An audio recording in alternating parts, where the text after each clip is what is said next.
Y continuamos ya con el cierre, nuestra última mesa. Y llamo entonces aquí a que suban al podio al moderador. Bueno, la mesa se titula Deportistas, perspectiva integral en el contexto local e internacional. Llamo al moderador de la mesa, mi querido licenciado Fernando Joaquín Jiménez, y a sus panelistas. Ellos son Amalia de la Rosa. ¿Está Amalia? Es desde Uruguay, la tenemos en Zoom. Perdón, me lo habían dicho. Llamamos a Jorge Domínguez. Y llamamos también a John Seibel. Primero nos colocamos delante para la foto oficial.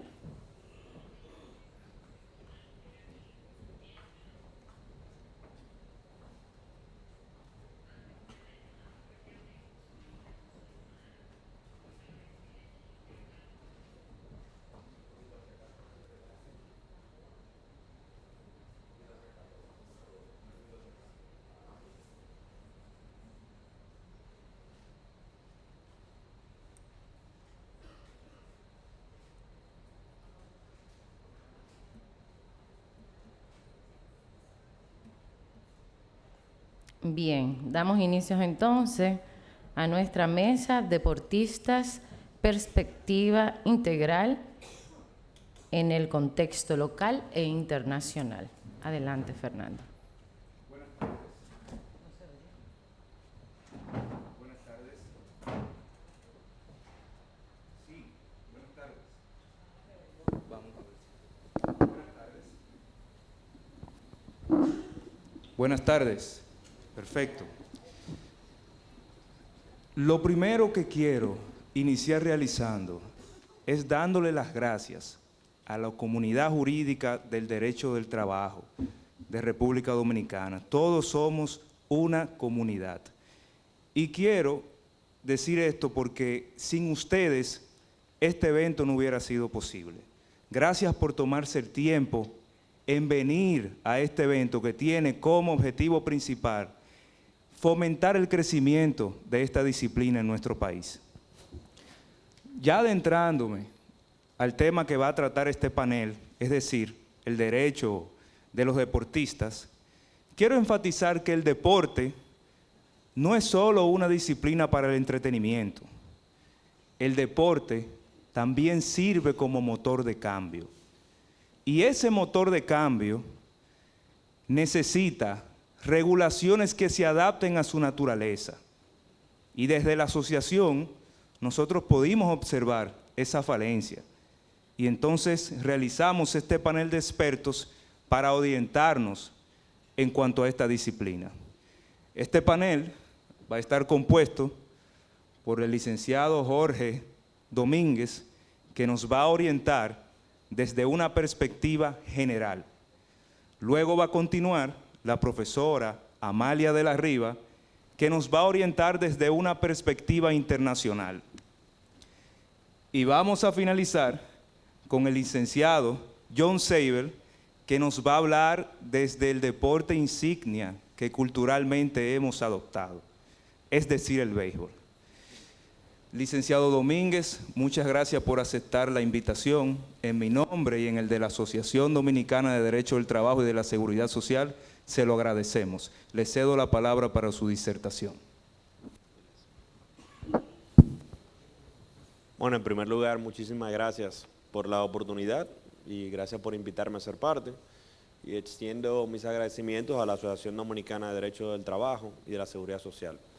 Yo creo que hiciste una muy buena introducción desde el punto de vista de que realmente el deporte ya no podemos verlo simplemente como una actividad de esparcimiento, una actividad lúdica, porque realmente se ha convertido en una de las industrias económicas más importantes del mundo en este momento.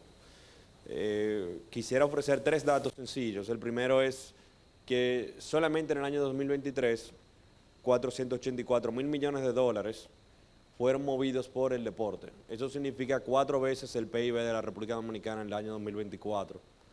Y al día de hoy, esto es un dato que he sacado del día de hoy, solamente FIFA ha publicado que se han transferido 600, 450 millones de dólares en indemnizaciones, traspasos por terminación de contratos de jugadores de fútbol. Esto quiere decir que evidentemente es una industria económica importante y que por lo tanto requiere de regulación. Y lamentablemente en República Dominicana contamos con muy poca o prácticamente escasa regulación en cuanto a la regulación, a la relación que hay entre los deportistas y los clubes deportivos. Pero yo creo que para entender toda esta situación que hay del mundo deportivo, yo creo que tenemos que comprender la estructura e ir un poquito atrás en la historia de por qué es que el deporte tiene estas entrañas tan particulares que nos hace ahora dudar de si realmente deberíamos de tener una relación especial, contractual o laboral, o si simplemente es una relación laboral común y corriente. Pero para eso, como dije, tenemos que ir para atrás. Lo primero es entender la estructura que hay y previo a esto, lo conversábamos antes, el profesor Seibel y yo, fuera de cámara, por así decirlo, de que debemos diferenciar lo que son estas ligas profesionales que hay en los Estados Unidos, la NBA, la NFL y la MLB, porque ellas son auténticas corporaciones que son muy distintas a la formación, a la estructura que están organizadas el mundo deportivo en el resto del mundo. En el resto del mundo tenemos un Comité Olímpico Internacional fundado en 1894, que la función de él es básicamente promover ese movimiento olímpico y ese deporte federado. Pero este Comité Olímpico Internacional está compuesto a su vez por las federaciones deportivas internacionales, como es la FIFA o la FIBA, por ejemplo, la de baloncesto, que tienen ciertos derechos como un derecho de monopolio sobre la práctica, regulación y estructuración de su disciplina deportiva, y que a su vez estas federaciones deportivas internacionales están compuestas por las federaciones deportivas nacionales, como son por ejemplo la Federación Dominicana de Béisbol, la Federación Dominicana de Baloncesto, la Federación Dominicana de Fútbol, las cuales, al igual que el Comité Olímpico Internacional y las federaciones internacionales deportivas, son de carácter absolutamente privado y que por lo tanto gozan de una autorregulación históricamente.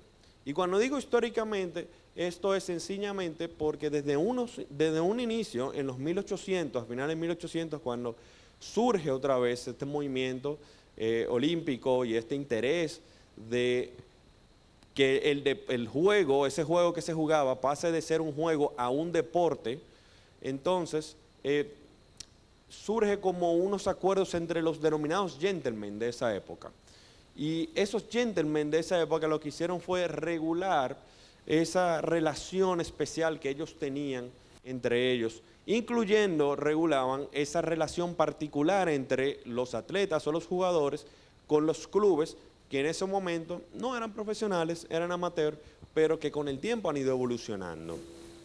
Entonces, parte de esa autorregulación que existe, bajo mi perspectiva, es lo que ha traído graves problemas con la interpretación de si se trata de un contrato de materia laboral o si es un contrato de carácter civil, que hay personas que así lo entienden, o una carácter de relación laboral especial. Y esto es así porque dentro de esos estatutos que se tenían, desde aquella época, estamos hablando de ahora inicios del siglo XX, las federaciones internacionales regulaban y acordaron expresamente que esas relaciones no eran de carácter laboral.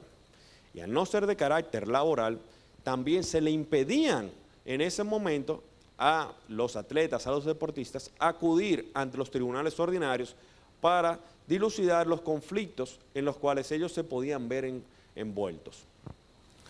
Pero con el tiempo esto fue evolucionando y evidentemente ya en la época de en los años 70 ya esto no, por así decirlo, no se aguantaba más y evidentemente viendo la cantidad de dinero que se movía, especialmente a partir de los años 70, cuando empieza el tema de los derechos televisivos, se asume que sí, que ciertamente hay una relación laboral.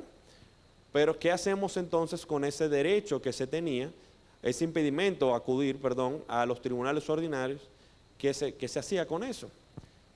La solución que en ese momento se dio internamente es que se le penalizaba a aquellos jugadores o atletas que acudían a estos tribunales ordinarios, pero esto evidentemente era una violación a los derechos de estas personas.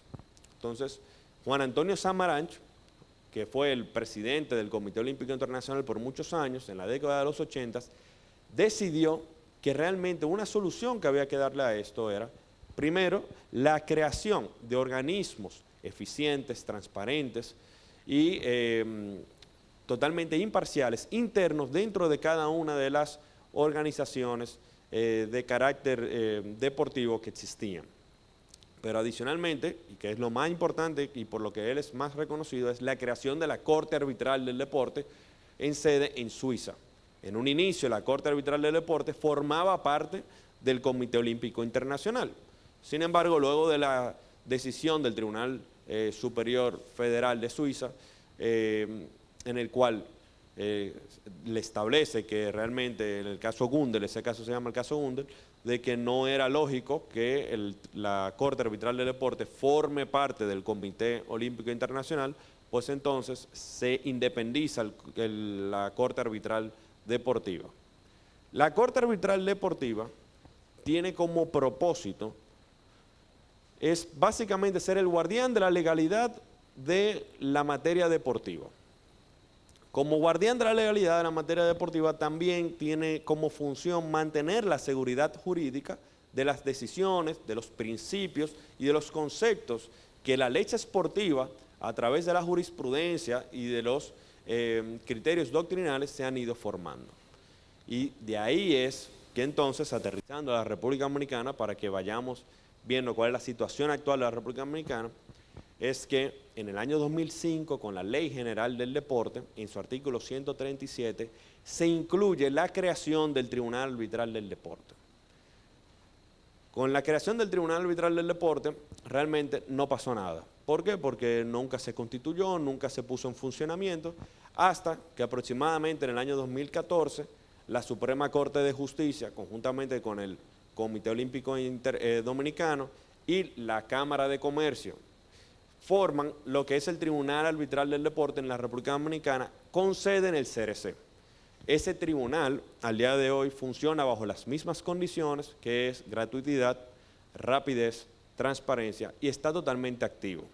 Pero nosotros tenemos un grave problema aún, y es que tenemos una ley procesal, un marco procesal, una ley que establece que tenemos a un Tribunal Arbitral del Deporte, una reciente ley del año 2023 que establece de manera expresa que los litigios de carácter deportivo pueden ser llevados a arbitraje, pero tenemos un grave problema. No tenemos una regulación en cuanto al fondo de esas relaciones. A pesar de que República Dominicana no cuenta con esa regulación, como les venía diciendo de la autorregulación que el deporte ha tenido, hay federaciones internacionales que a través de los años se ha tomado la tarea de regular casi de manera perfecta, diría yo, esas relaciones que existen entre los atletas y los clubes. El mejor caso, el mejor ejemplo es la FIFA. La FIFA en los últimos 20 años ha creado una organización tan buena, inclusive tienen el Tribunal del Fútbol, que es un tribunal interno, gratuito, dentro de la propia Federación Internacional, que funciona de mil maravillas, funciona de manera universal, cualquier persona, incluyendo desde República Dominicana, aquí se llevan casos allá, pueden conocer cualquier tipo de litigio de carácter, tanto comercial, laboral o de cualquier tipo, de manera online, a través del Tribunal Arbitral del Deporte, del Tribunal del Fútbol en Suiza. Todo eso es online, gratuito.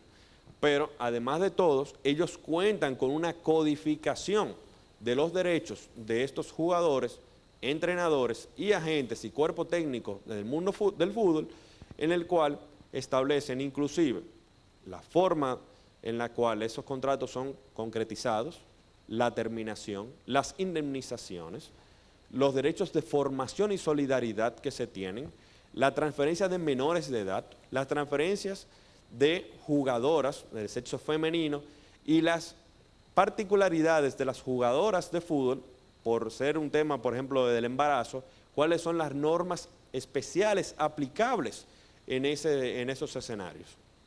Entonces, ¿qué yo creo que nosotros debemos de enfocarnos en este momento? República Dominicana. República Dominicana debe de incluir dentro de estas reformas que se están pensando tener es un apartado o unas disposiciones especiales en cuanto a la relación laboral especial deportiva. Por el momento creo que, no sé si tú tienes algún comentario, John. Las preguntas vamos a dejarlas para el final, para darle la participación al público e ir avanzando con las ponencias. Perfecto, pues esa sería la presentación. Muchas gracias. Vamos a pasarle eso. Bueno, vamos a continuar, como ya referí al inicio, desde una perspectiva internacional.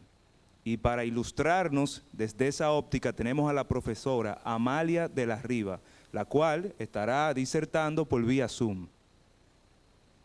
Buenas tardes, profesora. Muchas gracias por aceptar la invitación.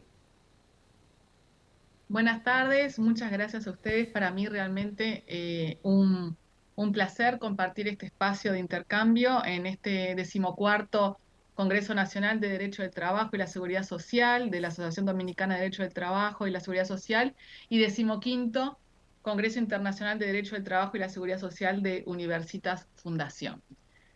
Agradezco mucho a ambas instituciones por la invitación, a su presidente, el doctor Arias Bustamante, al apreciado Iván Mirabal, demás autoridades y concretamente a Fernando Jiménez por el contacto y por organizar también este panel y decirles que una gran emoción haber escuchado al magistrado que dio su conferencia hace un rato, sé que no está, pero una gran emoción haber escuchado la mención al profesor Elio Sartú, de quien yo fui ayudante de cátedra.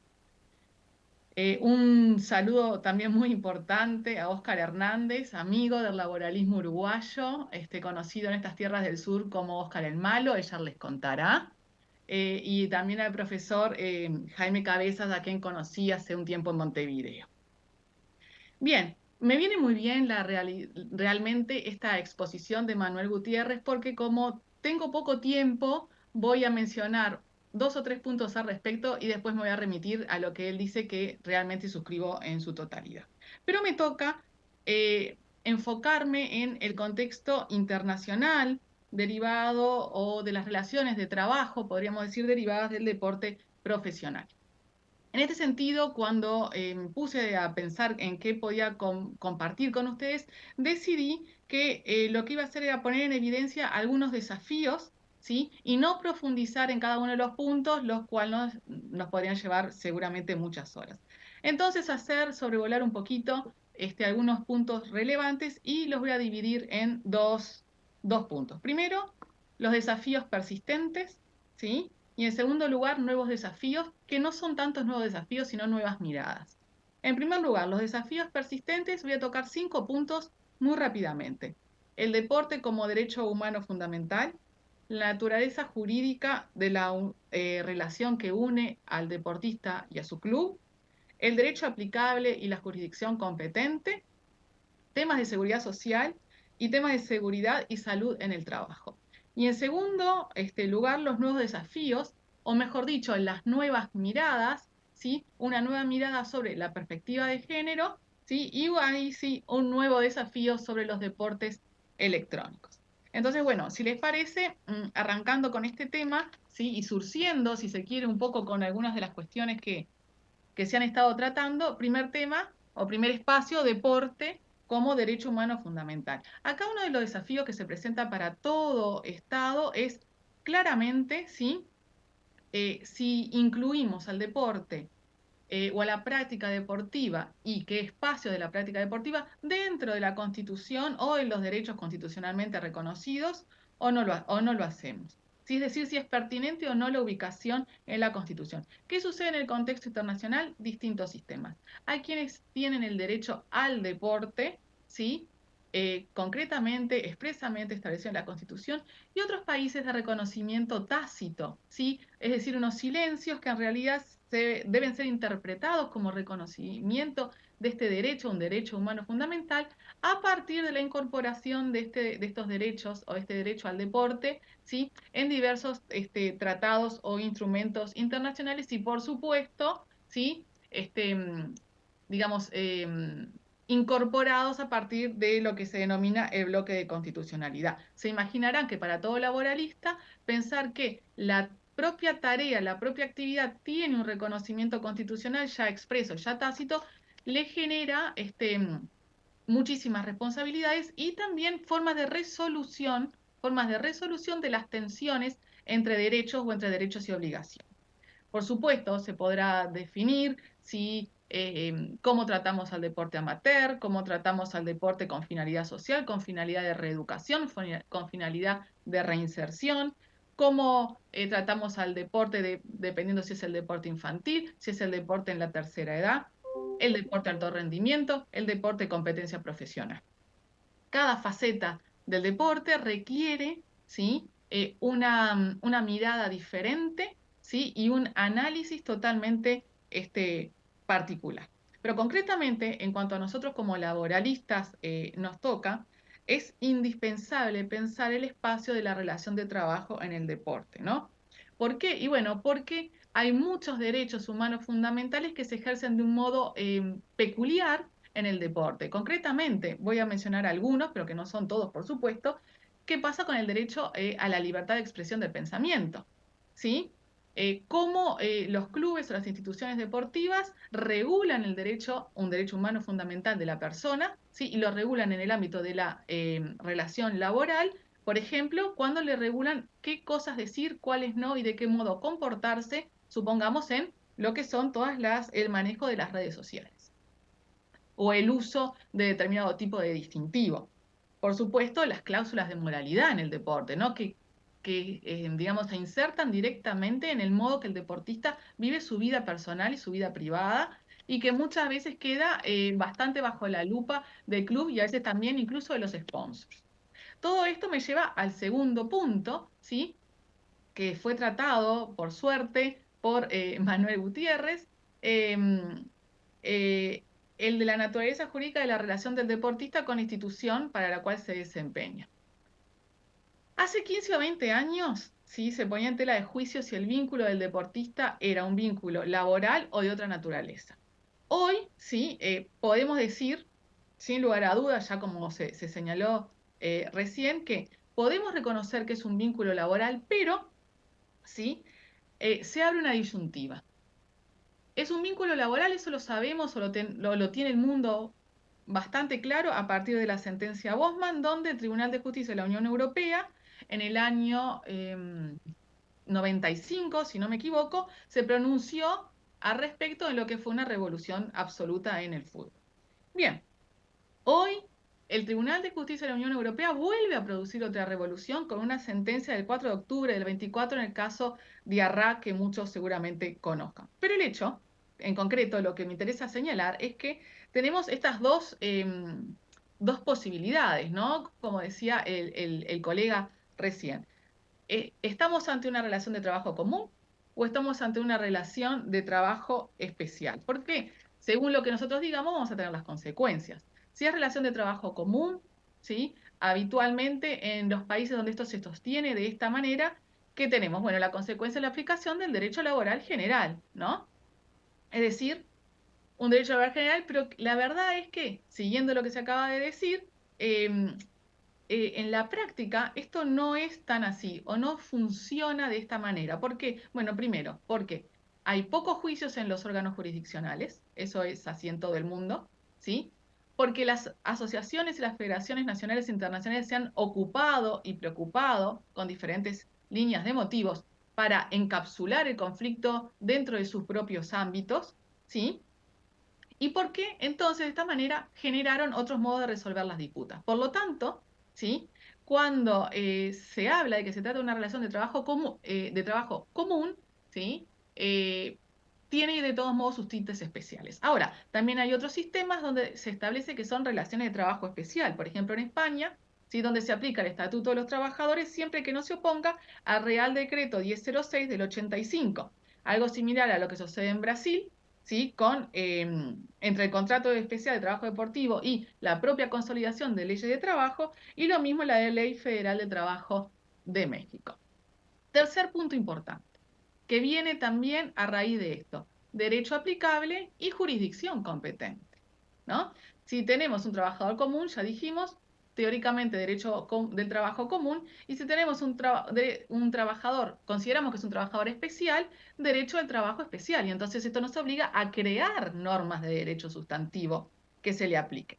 Y la realidad es que además, hoy en día, en todos los sistemas, no importa cuál haya sido la opción, ¿sí? Las regulaciones y los reglamentos, como se acaba de decir, de las propias asociaciones o federaciones nacionales e internacionales, ¿sí? Son las que guían, son sin duda ninguna los ejes de los cuales el deporte profesional no suele apartarse, porque tampoco podría apartarse.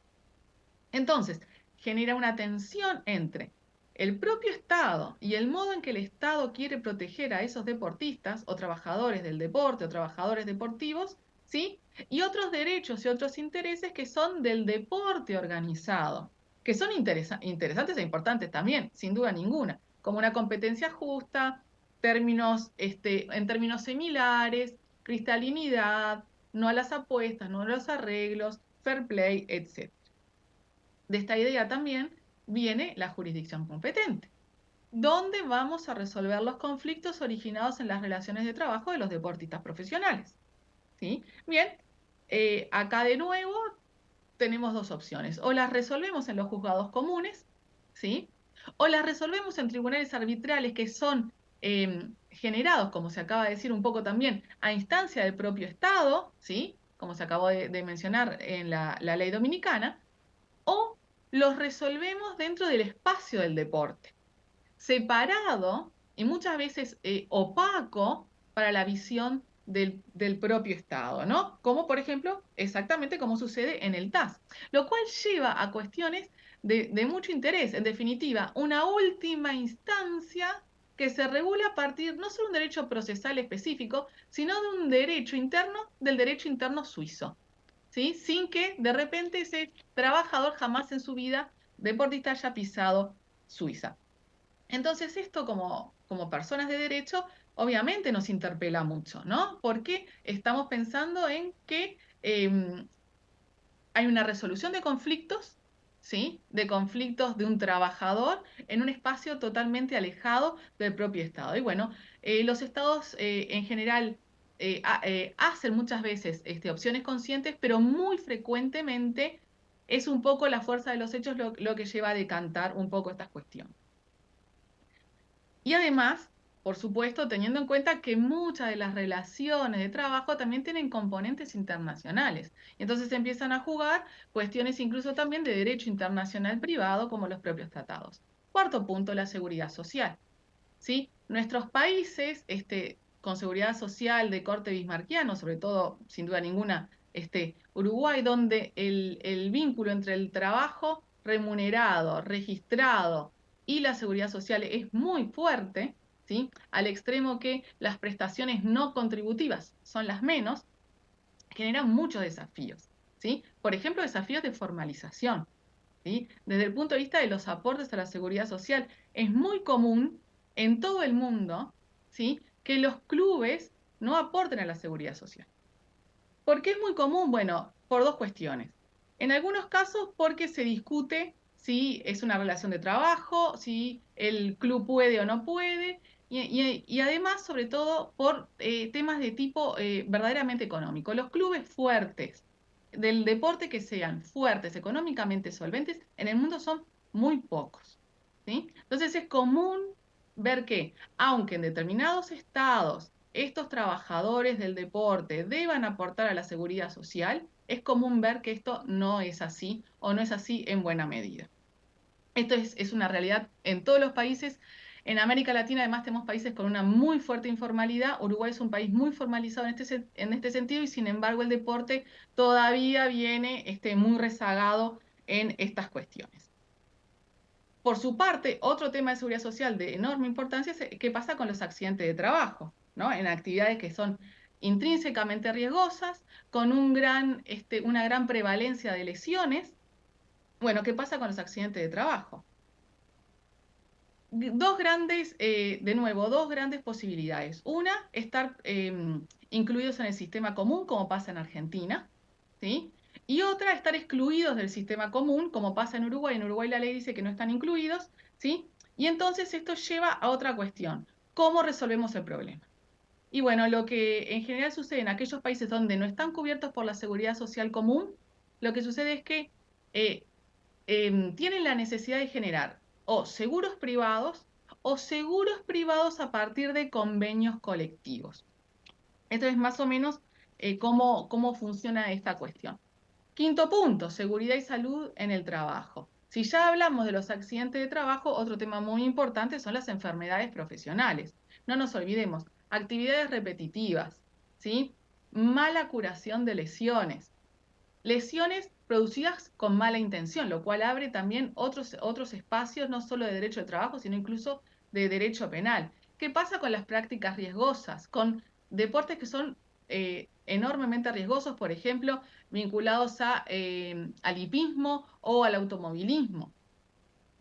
Otro desafío muy importante en tema de seguridad y salud en el trabajo, el acoso. ¿Sí? A las mujeres, pero no solo a las mujeres, y las violencias. ¿Cómo la violencia impacta en el contrato de trabajo deportivo? ¿Sí? ¿Es causa de rescisión? ¿Sí? ¿Es causa de ejercicio del poder disciplinario? ¿Con qué magnitud? ¿Bajo qué criterios? ¿Con qué principios?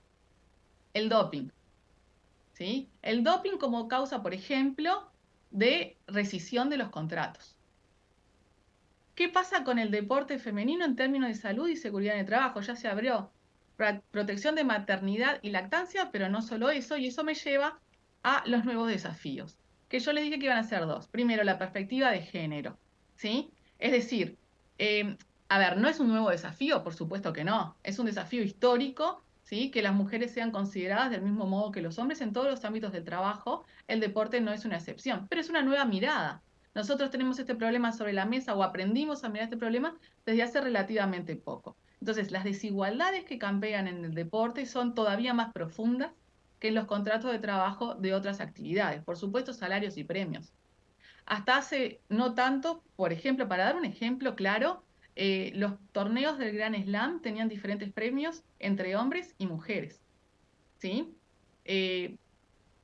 Las campeonas del mundo de fútbol, que son las jugadoras norteamericanas, cuando salieron campeonas debieron hacer un juicio para que tuviesen el mismo rédito económico que los pares hombres y no hay punto de comparación en el éxito de una y otra selección. ¿Qué pasa con la formalización de los contratos? ¿Sí? Contratos totalmente informales. Acoso y abuso de entrenadores, cuerpos técnicos, sanitarios, problemas de salud mental importantes. Eh, Fíjense, si a alguien le gusta alguna película, hay un documental que se llama eh, el Equipo A, ¿sí? Que es sobre el equipo ¿sí? De gimnastas de Estados Unidos, mírenlo, está muy interesante. También tienen peores lugares de entrenamiento, tienen calendarios muy reducidos. Y esto sí que es una paradoja, porque hoy, por ejemplo, los jugadores de fútbol, a partir de FIFPro, se están quejando hace ya mucho tiempo de calendarios tremendamente exigentes. Bueno, el béisbol es tremendamente exigente también, ¿sí? Y sin embargo, las mujeres tienen en el calendario de fútbol unos calendarios muy acotados que no les permiten dedicarse a esto y tienen que compaginar con otras tareas, ¿sí? Por supuesto, los desafíos de la maternidad, la lactancia y los cuidados. Y el último punto, en 2 minutos, para ser respetuosa del tiempo, los eSports. ¿Sí? Este sí que es un nuevo desafío, el deporte en la revolución industrial 4.0, los deportes electrónicos. ¿De qué hablamos cuando hablamos de eSports? Videojuegos jugados de modo competitivo, organizado, en general multijugador y en plataforma online, ¿sí? Cuando el juego de entre casa pasa a ser algo profesional. Y acá tenemos todos estos problemas que hablamos y además le vamos a agregar uno. La pregunta es si son o no son deporte, y acá una gran discusión que parecería el Comité Olímpico Internacional se ha animado a resolver y va a organizarse en 2025 las Olimpiadas de eSports en Arabia Saudita, separadas del resto, ¿sí? Aunque en los Juegos Panamericanos de Santiago de Chile hubo deportes electrónicos. Y bueno, este es un tema muy importante que también presenta desafíos para los menores de edad. Y dos desafíos laborales importantísimos: la edad de admisión al trabajo y el horario nocturno, la posibilidad de trabajar de modo nocturno cuando tienen tareas a contrahorario. Resolución de conflictos, problemas de género y derechos de imagen que acá se potencian. En definitiva, espero haber cumplido con el tiempo y con la expectativa de presentarles un panorama que para mí sobrevuela cuáles son los desafíos actuales en el mundo del deporte mirado desde la óptica del derecho del trabajo. Muchas gracias a todos también por invitarme y por escuchar.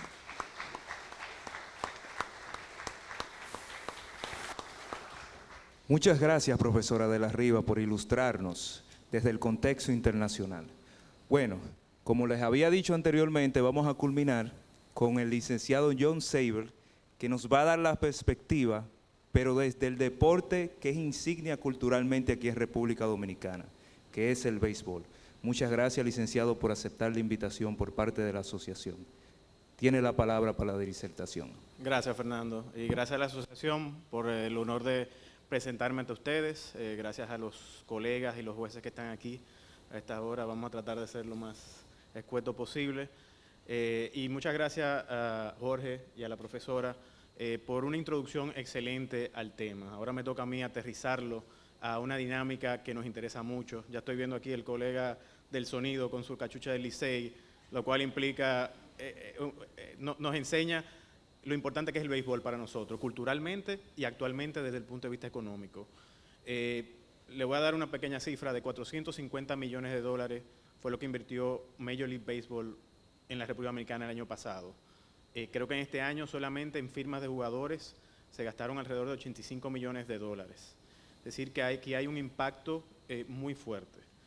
Y para tratar de aterrizar un poco el tema, quisiera introducirles a lo que es el mundo del béisbol de formación en República Dominicana. En la República Dominicana, los equipos de grandes ligas tienen academias donde firman jugadores después de cierta edad y van esos jugadores por una parte del año, una temporada, a entrenar y a tomar, y tienen una educación formal también en muchos de esos casos, educación de bachillerato, clases de inglés, y juegan entre ellos durante una temporada, durante el verano, una liga, la denominada Liga Dominicana de Béisbol, Liga de Verano, donde los equipos juegan entre ellos, pero no hay un sentido competitivo a esas ligas. La idea es ver a estos jóvenes prospectos en acción y evaluar su capacidad para subir al próximo nivel. Y ese próximo nivel no es más que ir a Estados Unidos, y el béisbol tiene eso de particular, que el proceso de formación es largo e intensivo. Ya en el fútbol, que es el deporte de Jorge, vemos que hay jugadores que tienen 16 años y ya están en la élite, y ya son superestrellas. Un muchacho de 16 años no está preparado para estar en Grandes Ligas. Tenemos casos especiales, como el caso de Juan Soto, que con 19 años ya era una superestrella y sigue siéndolo. Pero la idea, para aterrizar el tema, es que estos muchachos quieren traspasar varios niveles hasta llegar a Grandes Ligas, y ya todo lo que implica eso desde el punto de vista de proyección profesional y desde el punto de vista económico. Y por ese impacto que tiene el Major League Baseball y el béisbol en República Dominicana, es que se crea el impacto colateral del derecho, donde entra la jurisprudencia, y donde el béisbol en realidad se ha convertido en el motor principal de la jurisprudencia de casos laborales que tienen que ver con el deporte. Y esa jurisprudencia yo creo que se puede resumir que ha ido a 3 puntos principales.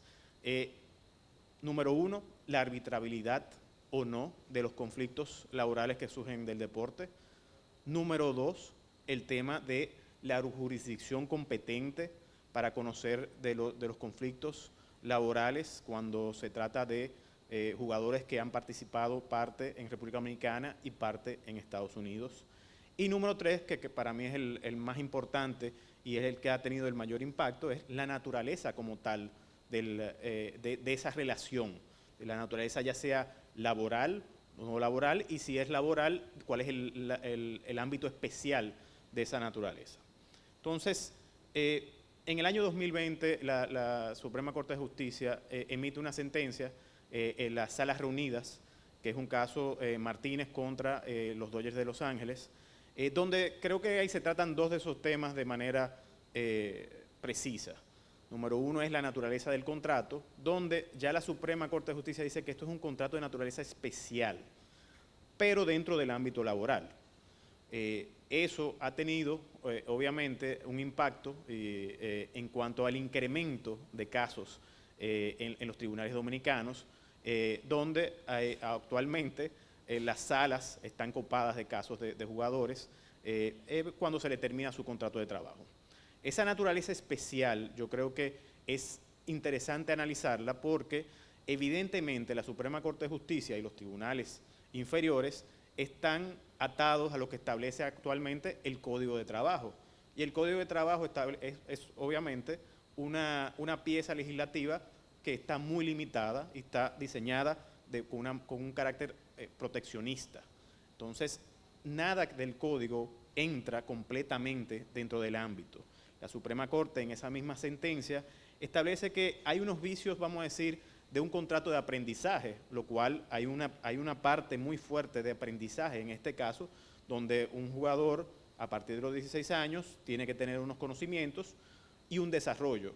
Lo que pasa es que desde mi punto de vista, donde puede variar un poco de lo que es la concepción del contrato de aprendizaje en el Código de Trabajo y las regulaciones especiales que existen, es que aquí no hay solamente un aprendizaje intelectual, sino hay un desarrollo atlético, donde hay una persona que tiene capacidades específicas.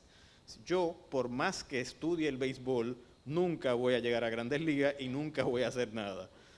Entonces, eso lo hace aún más especial.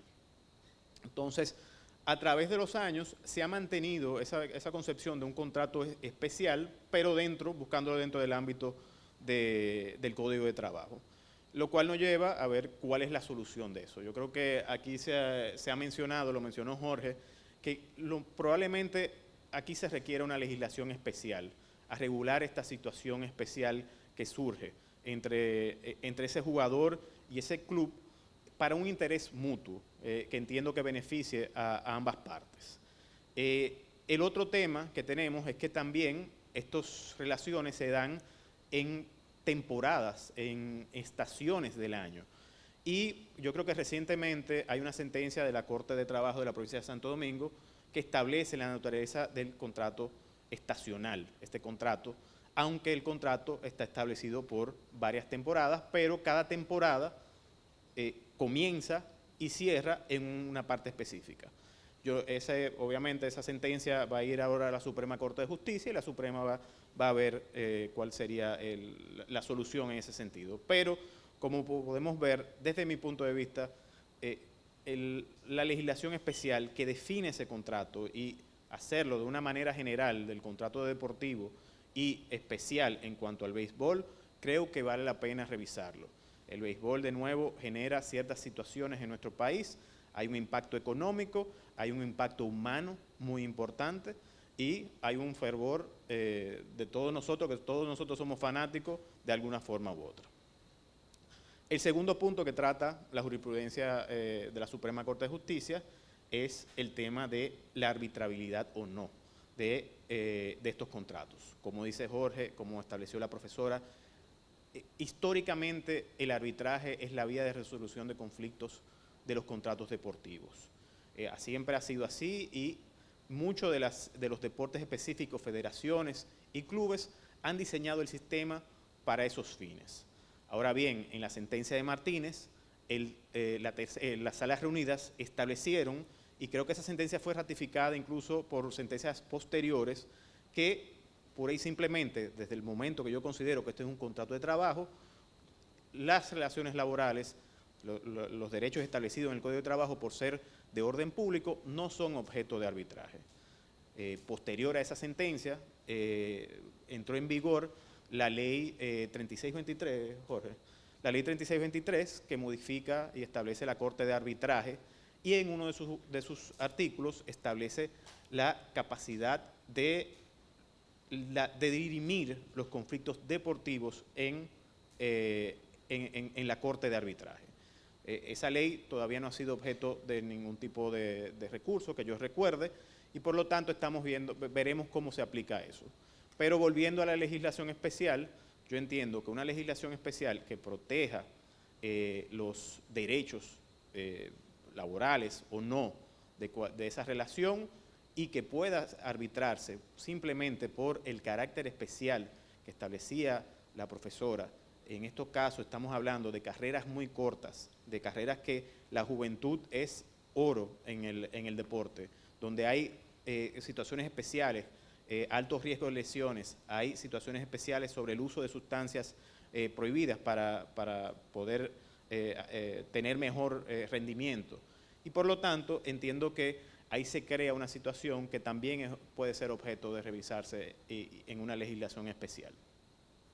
Y por último, está un tema que es muy interesante, que es el tema de la jurisdicción y de la aplicación de la ley dominicana o ley de otro país en estas relaciones. Como le mencionaba, usualmente lo que sucede en la práctica, estos muchachos están 1 o 2 años en República Dominicana, y los que se destacan pasan a Estados Unidos al sistema de liga menor de los equipos de béisbol. Excúseme. Y luego pueden pasar 3, 4 años y no llegar a otro nivel, y el equipo prescindir de sus servicios en ese momento, porque hay un número limitado de personas que pueden estar en cada nivel. La República Dominicana tenemos el artículo 483 del Código de Trabajo, que establece los parámetros para establecer la jurisdicción. Pero al mismo tiempo tenemos la Ley de Derecho Internacional Privado, que también habla del ámbito jurisdiccional para la aplicación de la ley y el foro en que se conocería los contratos de trabajo bajo ciertas circunstancias. Actualmente en la jurisprudencia, la Suprema Corte tomó una decisión en un caso creo que Solano contra los Minnesota Twins, donde simplemente se limitó a establecer que el tribunal acuo no había tomado en consideración el tema jurisdiccional, pero no se refirió específicamente a la Ley de Derecho Internacional Privado. En mi opinión, la Ley de Derecho Internacional Privado es una ley posterior al Código de Trabajo, es una ley que habla explícitamente de la jurisdicción internacional. En este caso estamos hablando de jugadores que prestaron servicios en Estados Unidos por más tiempo, que se están beneficiando en muchos casos de seguridad social, están pagando sus impuestos en Estados Unidos, y en algunos casos son residentes legales de esos estados extranjeros. Y al mismo tiempo, esa ley de derecho internacional privado establece el mecanismo de la habitualidad. Establece como criterio para la aplicación de la jurisdicción el lugar donde habitualmente se prestaban los servicios. Entonces quisiéramos interpretar que esa habitualidad debe haberse prestado en un solo estado, en un solo sitio. Y por lo tanto, si hubo una relación que primariamente fue prestada fuera de la República Dominicana, en mi opinión debe aplicarse el criterio de la habitualidad y interpretarse la jurisdicción como sea los Estados Unidos en este caso, que es donde están los jugadores. Pero todas esas son cuestiones que a través del desarrollo de la jurisprudencia, a través del desarrollo de la doctrina y la legislación especial en los próximos años nosotros estaremos resolviendo. Vuelvo al tema de la importancia del béisbol, vuelvo al tema de la importancia humana de situaciones que surgen en estos casos. El juez actual, en mi opinión, está muy limitado a lo que puede decidir en base al Código de Trabajo. El Código de Trabajo establece ciertas normas. En la parte del deporte no fue objeto en ningún momento de la reforma actualmente establecida. Por lo tanto, quedará al legislador, quedará a las partes interesadas establecer los mecanismos para introducir legislaciones especiales que puedan ayudarnos a hacer que esa relación sea lo más beneficiosa para todas las partes y que se mantenga esa inversión en República Dominicana y que se mantenga esa posibilidad de desarrollo de esos jóvenes, donde estamos hablando de que el béisbol tiene la gran virtud de que cambia vidas en República Dominicana. Hay mucha pobreza envuelta en este caso, y donde el béisbol puede ser un motor no solamente para el desarrollo económico, sino para el desarrollo social y educativo de esos muchachos. Entonces, nada, eso era. Muchísimas gracias.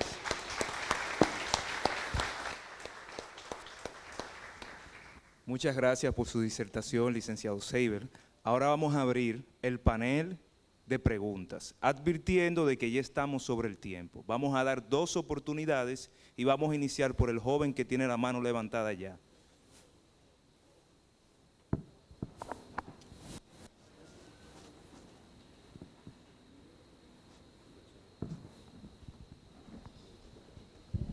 Buenas noches.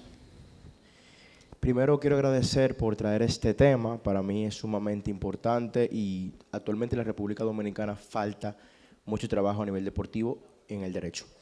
Bien, ha mencionado algo importante, ya por lo menos aquí a nivel jurisprudencial, esa relación laboral tiene un carácter especial, pero yo tengo una duda. Normalmente aquí en la República Dominicana, en diversas vertientes siempre copiamos modelos u ordenamientos jurídicos de otros países.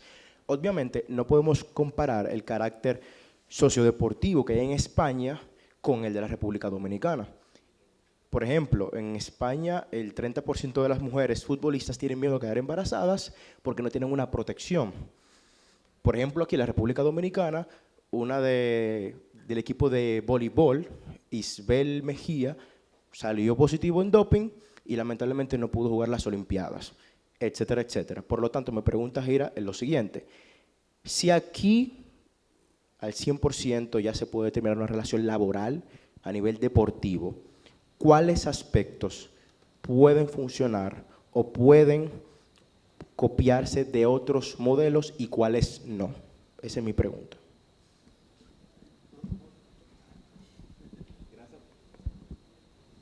Gracias por la pregunta. Mira, yo creo que más que copiar, yo creo que lo que nosotros debemos es, lo comentábamos fuera del salón, es entender de que cada disciplina deportiva tiene sus particularidades y que un saco no le va a quedar a todas las disciplinas deportivas. Entonces lo que hay que crear es una especie de regulación base con garantías mínimas y que se permita a estas federaciones internacionales deportivas que en el tiempo han demostrado que han ido haciendo muy buen trabajo, regular las particularidades de cada una de sus disciplinas. Sí, yo creo que básicamente voy en la misma línea de Jorge. Yo creo que más que copiar, debemos concientizar de la naturaleza del deporte. Como ya yo creo que el deporte nunca se había visto aquí como un ente de discusión del derecho. Probablemente es la primera vez que estamos en este panel personas que trabajan con el derecho deportivo. Entonces, temas como el arbitraje, temas como el riesgo de lesiones, temas como la violencia intrafamiliar, temas como la protección del deportista luego de terminada la relación en el retiro. De nuevo, son personas que ya probablemente a los 25, 26 años, el 90% de las personas que están practicando un deporte de manera profesional ya están retirados voluntariamente o por una lesión. Es decir, que esos son temas que podemos llevar a la conciencia y que nos pueden ayudar a desarrollar el deporte en República Dominicana. Profesora Amalia, si usted quisiera aportar algo. Cómo no, muchas gracias.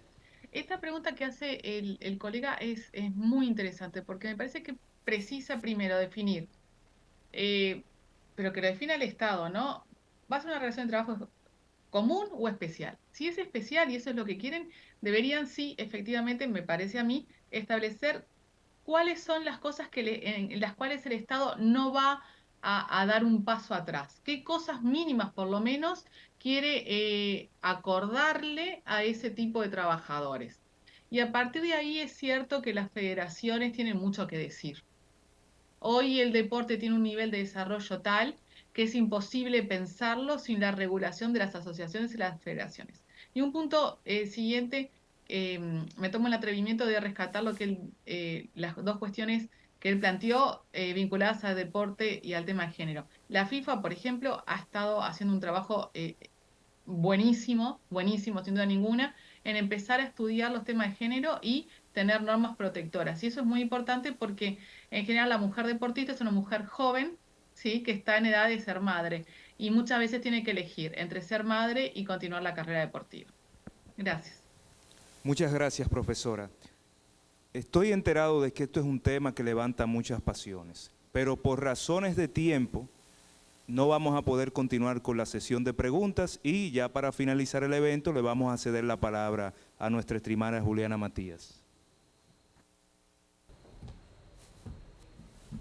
Bueno, pues solo nos resta darle las gracias por estar aquí en el día de hoy. Decirle que la cita es mañana a las 8:30 de la mañana en este mismo lugar. Y agradecer a los panelistas de este último, ya el cierre de la tarde de hoy. Buenas noches y hasta mañana.